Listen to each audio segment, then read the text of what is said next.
Bonjour, c'est Luis du blog Il est écrit. Je suis bien heureuse de vous retrouver aujourd'hui pour un nouveau podcast dans lequel nous allons aborder un nouveau sujet.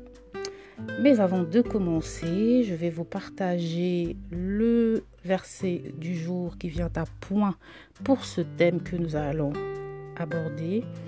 Donc le psaume 1 au verset 1 et 3 nous dit: Heureux l'homme qui ne marche pas selon le conseil des méchants, qui ne s'arrête pas sur la voie des pécheurs et qui ne s'assied pas en compagnie des moqueurs, mais qui trouve son plaisir dans la loi de l'Éternel et qui la médite jour et nuit. Il est comme un arbre planté près d'un courant d'eau qui donne son fruit en sa saison et dont le feuillage ne se flétrit point. Tout ce qu'il fait lui réussit. Alors oui, comme je ne cesse de le rappeler sur ce blog, lisons nos Bibles. Mais oui, vous me direz, mais par où je commence? Comment lire ma Bible? Voilà notre nouveau thème qui s'intitule aujourd'hui « Comment lire sa Bible ?» Je vois déjà les esprits critiques des chrétiens aguerris, encore ce thème, tant de fois exploité. Mais oui, mes amis, ce thème sera sûrement intéressant pour au moins une personne. Alors pourquoi pas? Un peu de redondance ne tue pas, la vie est faite de recommencements, il n'y a rien de nouveau sous le soleil, nous dit l'Ecclésiaste. Alors lisons nos Bibles. Et comment lire sa Bible? Quelles sont les différentes manières de lire sa Bible? Je vous en donne 5 et c'est parti!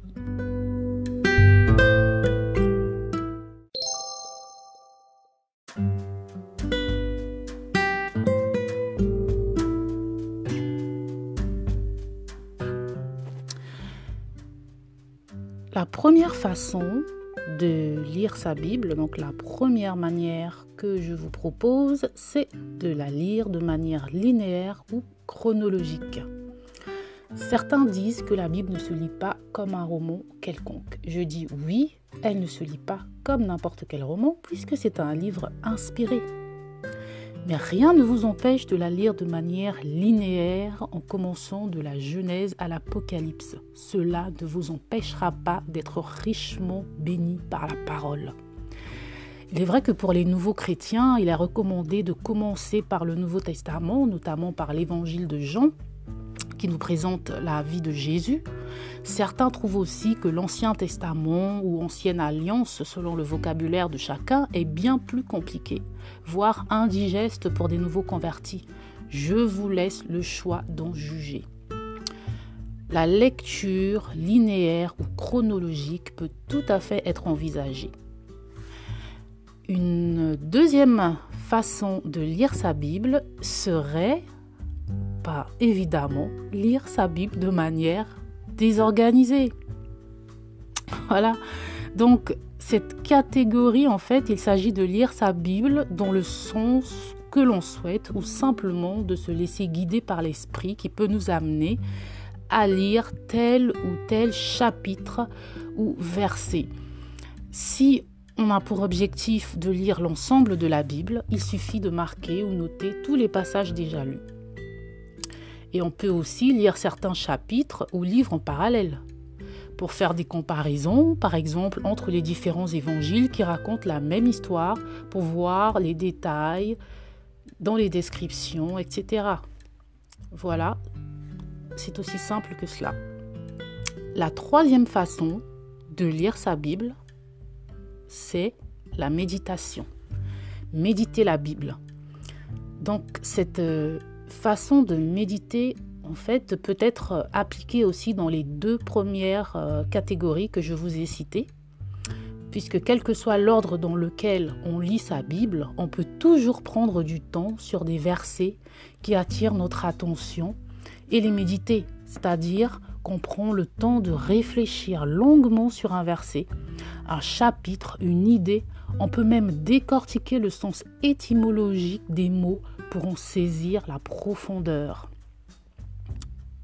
Et voir faire des recherches sur le point de vue culturel, puisque l'on découvre dans la Bible des coutumes qui peuvent nous paraître parfois insolites et qu'on ne comprend pas toujours. Eh bien, ça fait aussi partie de la méditation que d'essayer de comprendre ces choses-là, puisqu'elles donnent une autre profondeur, un sens plus complet au chapitre ou au verset que nous lisons.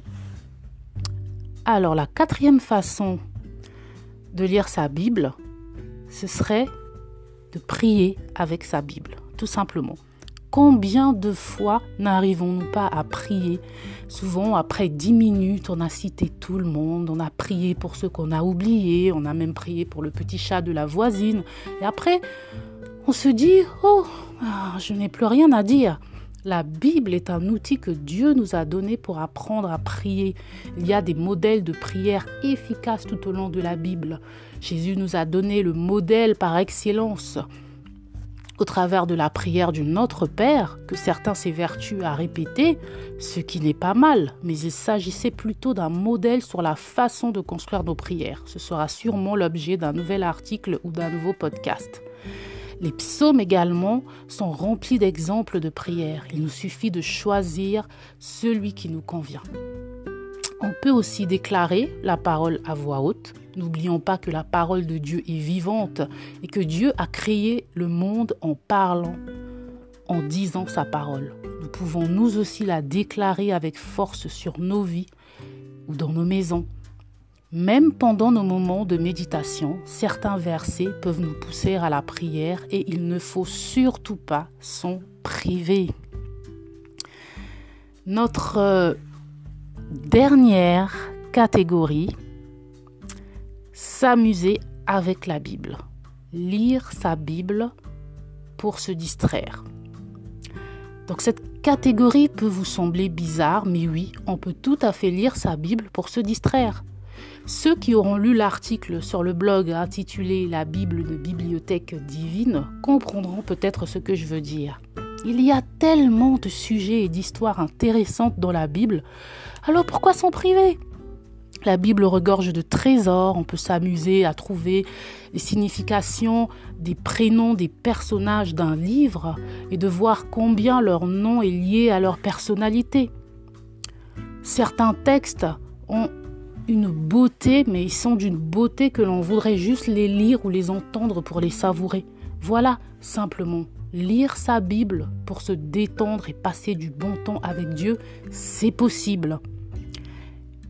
Voilà donc les 5 catégories que j'ai tenu à vous présenter. Si vous en avez d'autres, vous pouvez nous les suggérer. Il n'y a pas de problème, mais ce sont ces 5 catégories-là que j'ai choisi de vous présenter aujourd'hui sur ce podcast.